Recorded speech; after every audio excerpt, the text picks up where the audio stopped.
dia raha mijery zao tsika an'io dia raha scan iny tsy dia to dia tratra io dia zany zay zany lamptorche spécial spécial ke fa hozaraina maimaim-pona le izy hoaniny tany filamina dia zahay ato amin'izay centre matriculateur no alony anaovana somiara mampiasa an'ity dia zay marina koa dia fa avy amin'ny Slovenie le imprimé ampiasaina zay le izy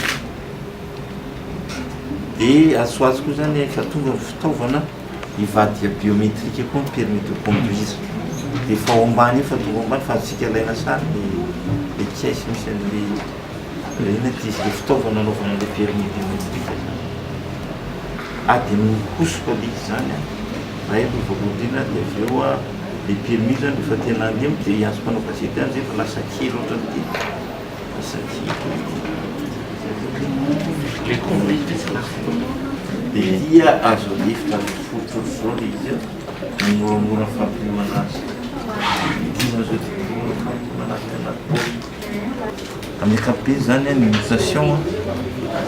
sy ny matriculation dia eo amin'ny herinandro eo zany fiampitona dia tsy maintsy mivoaka ny carte grise fa ho an'ny concessionnaire zany concessionnaire an'le garage dia tsy maratombo kely mahaton'ny 10 andro ely satria be dia be zany le dossier d'immatriculation zay mivoaka amin'ny garage mahaton'ny 10 andro ely zay mahatonga